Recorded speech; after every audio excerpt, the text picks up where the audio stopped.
Hey everybody, welcome back to another episode of Podcast on Fifth Avenue. I'm Jordan. I'm here with Jenna and with Taylor. How is everybody doing? I'm sad development camp's over. Yeah, I was going to ask, check in on you, because that's like your thing. Yeah. I mean, training camp on deck, though.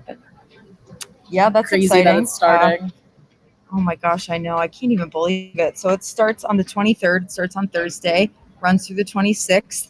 They officially released the training camp roster, so that's super exciting. What are some thoughts that we have going into training camp? How are we feeling overall about this list of guys? Yeah, I mean, looking at coming off of development camp, something I'm really going to be watching for in training camp, other than, the storylines from the main NHL roster, is Josh Williams got an invite from development camp to the main training camp. He's an undrafted forward from the WHL. He attended their development camp in 2019 too, and his shot is just crazy. It's like a laser. I mean, I've posted stories with the videos on it, but he had a really good camp again, a development camp, and then he did get an invite to the main training camp. So he's someone that I would probably expect to earn a contract out of this. I did ask Director of Player Development Scott Young about him, and he said they really like him. So if he has a good camp, he could earn a contract, which is, they have not the greatest prospect pool. So, I mean, that would be a good thing. Any addition is a good addition. It feels like at this point. Yeah. Jenna, what are your thoughts? I'm kind of just looking forward to seeing how some of the new guys that they brought in the offseason, like we talked about with Danton Heinen and Brock McGinn, how they kind of gel, where they fit in, where their roles are, kind of who they take to. I always like, I don't know, when we get to watch from our perspective, I kind of like seeing, okay, who's kind of like the new buddies, like when, new guys come in, who are they talking to, whose mind are they picking, kind of thing like that. It's just really cool to observe them in that way. So I'm just kind of excited to see, how exactly they're going to fit in. One, I think we're all excited to see too. I mean, granted, we're not entirely going to know, but what are the lines going to look like, especially, all the, the top two? There's so many combinations I think that a lot of people could think of. Obviously, I feel like we know that Jeff Carter is going to be in that top center role, but you could see, who are they going to put on his wings? Are they going to look to break up the second line, knowing that they might have some consistency with Carter? Are they going to put those guys on the top line? I think there's just a lot of questions there that'll be intriguing to see how they get answered. And it's just crazy to me how quickly it ramps up. Like all of a sudden it's like boom, boom, boom. All of a sudden it's like, wait, they're playing preseason games in like a week and a half, if I'm right. Yeah, you are. And it really is crazy because it felt like there was nothing for the longest time. And then as soon as development camp started, it was just like pushing a snowball down the hill, and it's just turning into an avalanche, which is honestly super exciting. I've really, really missed hockey.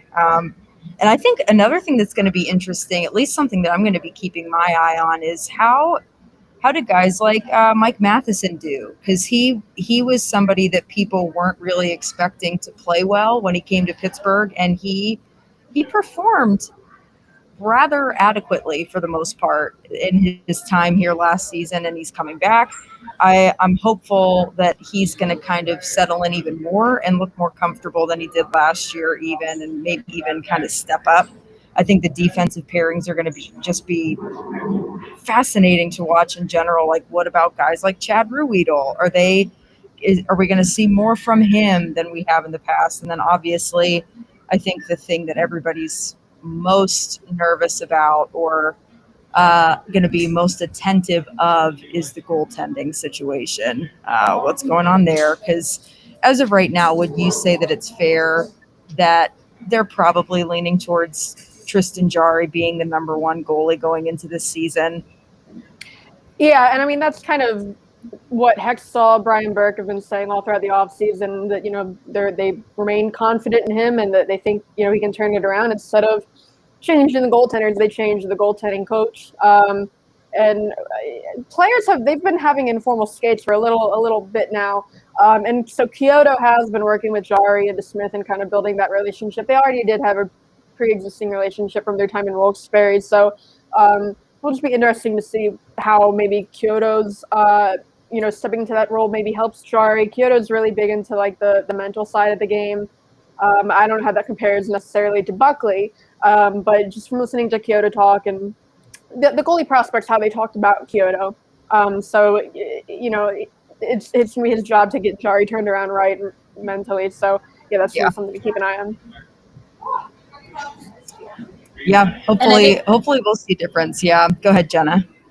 Sorry, I was going to say, I think we know too that the way that Jarry started last season and just, how he needed to take a little bit of a mental break in that sense, in terms of when they were like, hey, we're going to, walk you through some things that was, early at the beginning of the season. I think that is a huge aspect to probably strengthening his game and seeing what he comes into this season like, because, obviously when we heard from him at the end of the season, it obviously didn't go the way he or anybody else had hoped. He took responsibility for, that game 5 double overtime. I was going to say overtime. No, it's double overtime. Blunder there. But I think, again, we kind of sometimes seem to forget how young he is and how that was his first full playoff starting in that role. So, of course, he's not a rookie. He had that whole, he had all of last season, all of the season before the pandemic and all that to really kind of get his feet under him. But at the same time, I think for him, this is going to be kind of, I'm not making like NFL comparisons, but like that year 1 to year 2 jump where like, okay, he is the guy.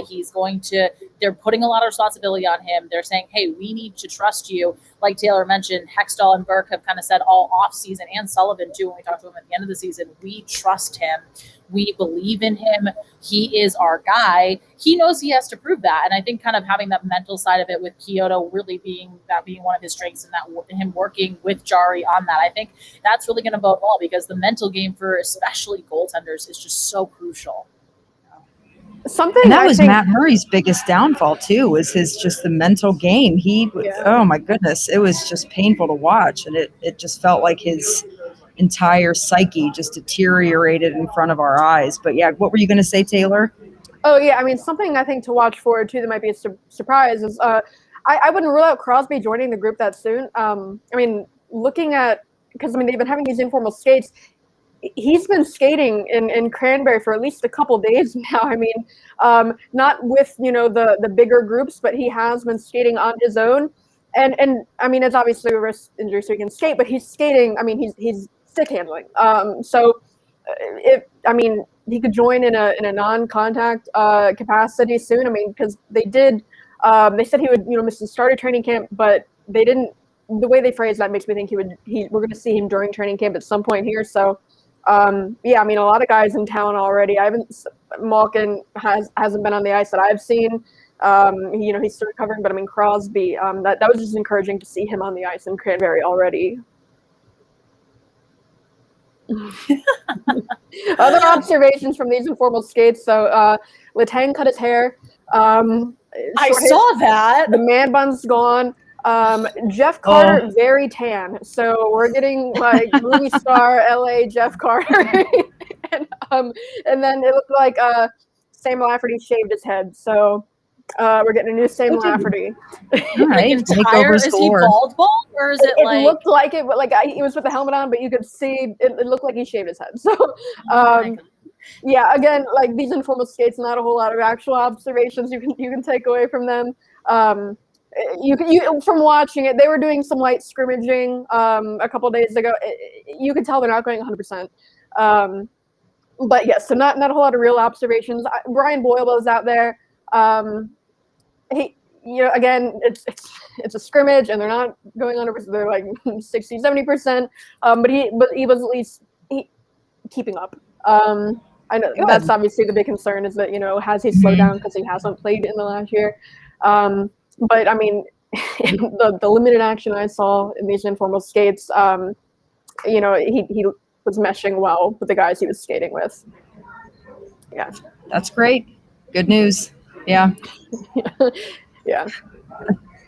All right. Well, why don't we take a quick break, and then when we get back, we can have you kind of break down your takeaways from the development camp. Awesome. We'll be right back.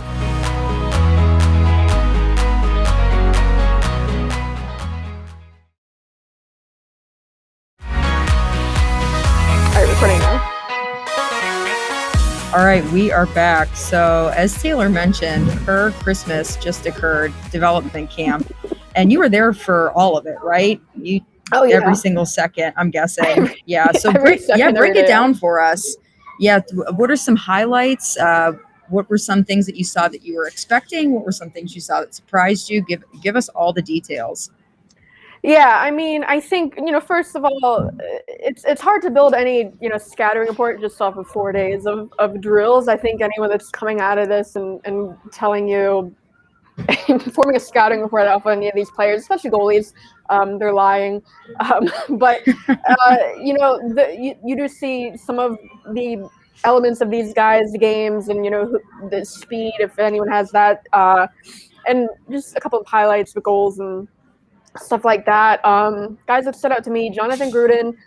He was actually, when Wilkes-Barre head coach J.D. Forrest spoke, he was one of the first guys he mentioned as someone that's having a good camp. They got him in the Matt Murray trade. Just a very good two-way game. He killed penalties for Wilkes-Barre. I mean, they were doing these small area games, and he's like dropping to block shots in the crease, and it's just kind of a gritty game. He's someone, he's a rookie last year. Just be really interesting to see what kind of year two he has. Philip Lindbergh really stood out, the Finnish goalie they signed. Yeah, he's someone I think to really watch for. He could compete for maybe the third starting the third goaltending job, maybe starting in Wilkes-Barre. Scrimmage, really the whole camp, he looked really strong. I mean, a lot of guys. Hollander, I thought, had a good camp. You saw maybe his skating, I thought, stood out in the 5-on-5 scrimmage they had. I think skating was maybe a concern with him for some people coming into this. Legare to his skating, he lost 15 pounds, which I'd love to know exactly how he did it, but he said he changed his diet, and he feels that the a quicker first couple steps on the ice, which is his biggest thing. Poulin, I thought we saw. Honestly, I was hoping to see more from him. His skating didn't especially stand out for me. Skating was maybe a concern with him. Again, it was only 4 days, so it's hard to form a real scouting report. They didn't even play like a real full game. It was just a scrimmage. But I don't know. I would have liked to see more from him. I talked about him, when we did the preview. But Felix Robert, the AHL contract guy, 5'9". J.D. Forrest said, during camp he plays like he's 7 feet tall. And I think I said when we were here, like he's undersized, but no one told him that. Just watching him in the scrimmage, the way he's like barreling through guys and battling for pucks, and it might take him, like 1-2 tries, but like he's going to knock you off the puck.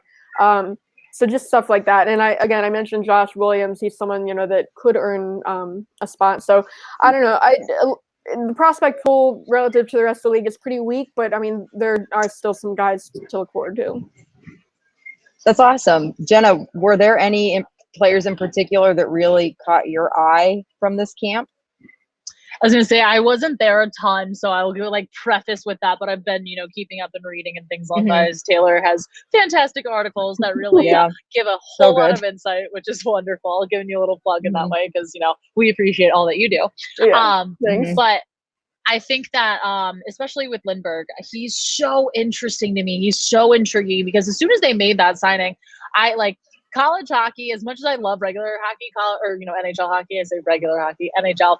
I have such a love and a little niche appreciation in that sense for college hockey and just seeing all of these guys because the college game has grown so much and you're seeing so many more college players come and go, stay, 2, 3, even the 4 years at college. A lot of them, 2 to 3 more than the 4, but seeing those guys finish their college careers and then transition into the NHL.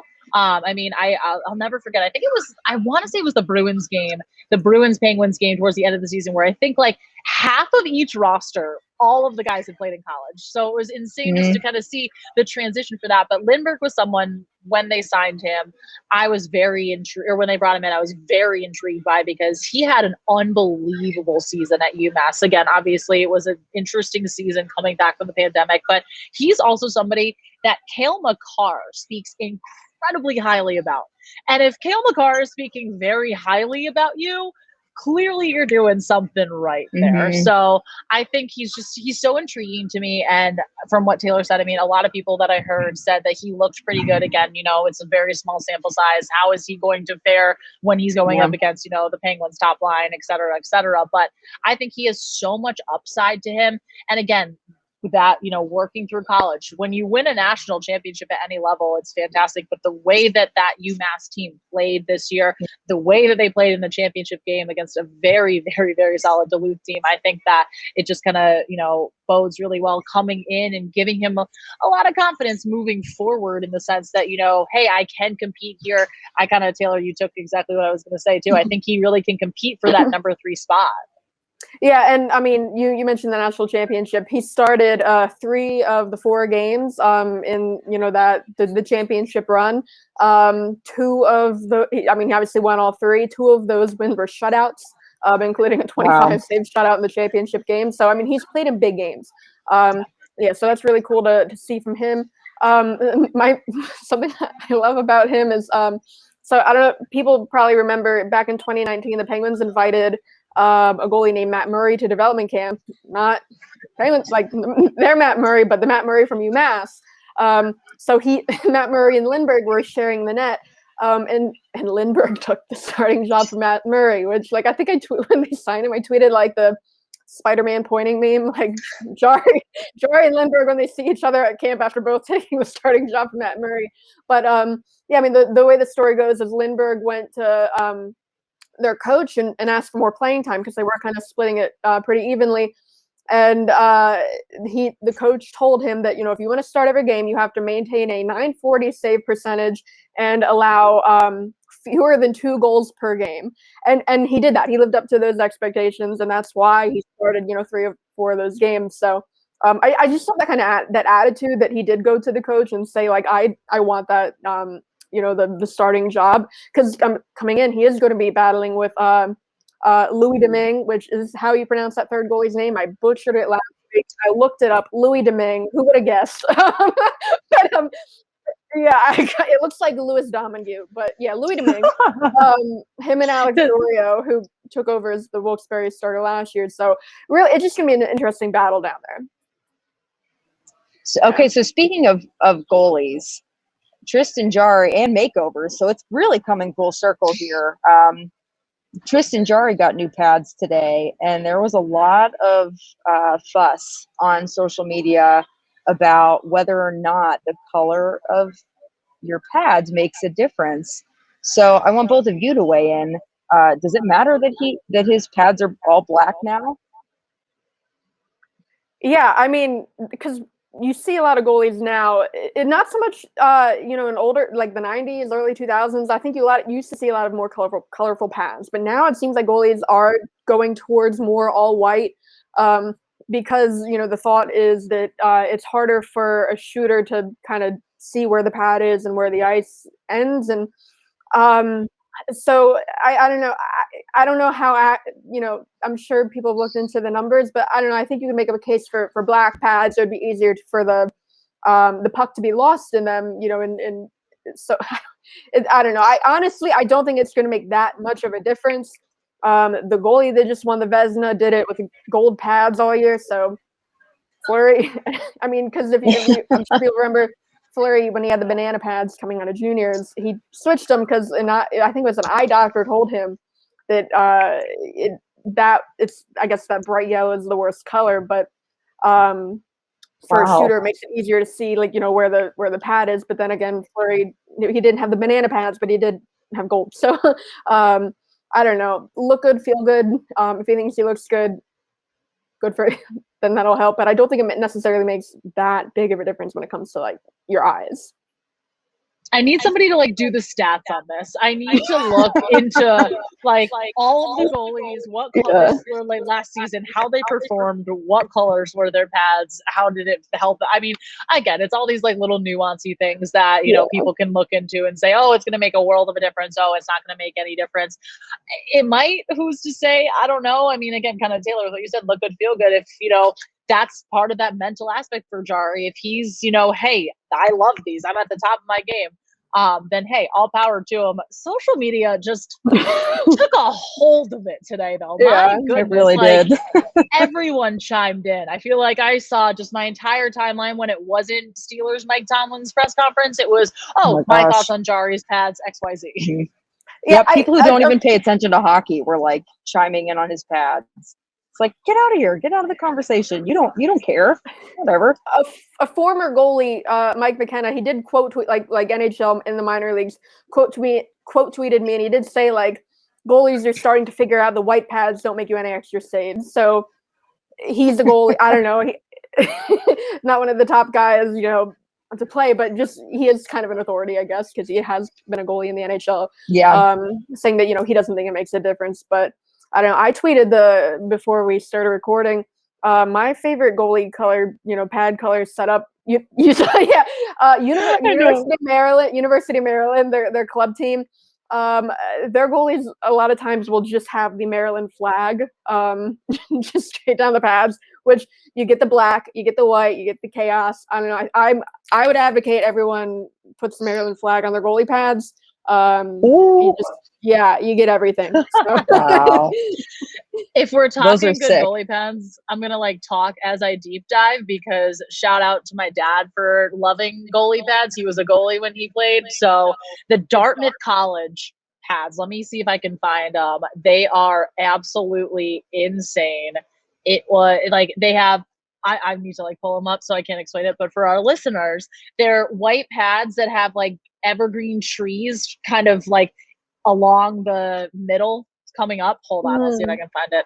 My dad doesn't tweet a ton, but when he does, it's goalie pads. It's goalie pads. I would love to see more just creativity, more different pads. Why not? So many goalies have similar pads, and it makes our lives easier watching practice to identify who is there, right. Casey DeSmith has very distinct pads. When he comes out, you're okay, I know that's Casey DeSmith.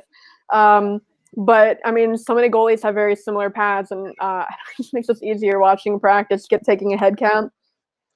So bad.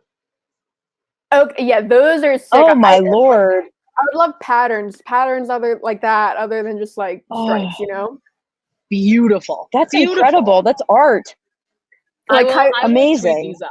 Yeah, tweet that. What the Coyotes goalies, they did Kachina, those kind of patterns. So I would love to see more of that. I love the all black look. Again, I don't think it makes it's slick. much of a difference. I would just love to see the creativity come back. Yeah, I think it's a good look, honestly. I just love black and gold together, and there's something that is really sleek and clean about it. And there's so much attention to detail in their helmets and the art on their helmets. So why not just, tie it all together with your pads too? You have the ability to do it. Why not? I think it's awesome. And you know what? It's not going to make them play worse. Didn't Brent Johnson have the all black when he knocked out DiPietro? I think back, yeah. When I think of all black pads, for some reason, Brent Johnson comes to mind. I don't know. So just channel that confidence of Brent Johnson knocking out Rick DiPietro. It's a good confidence to have within. It really is. Man in black. Yeah. That's pretty sick. I love it. Oh my God. Yeah. Well, he's going to be taking those into training camp with him this Thursday, the 23rd, Cranberry, correct? The UPMC Lemieux Sports Complex. Awesome. Taylor, you're going to be there, I'm assuming. Jenna, will you be there at all? Intermittently. This is my favorite time of the year, where it's hey, hockey's starting. Everything. We're in mid-football form. We got high school football, so it's every day will be something different. It'll be hockey in the morning, football in the afternoon. Love it. Yeah, that's awesome. It is the best time of the year. But yeah, make sure you're following Taylor for all of your in-depth coverage on training camp. And we'll keep bringing the news and the highlights to you every week with podcast on Fifth Avenue. Thank you so much, as always, for listening, and we'll see you again next week.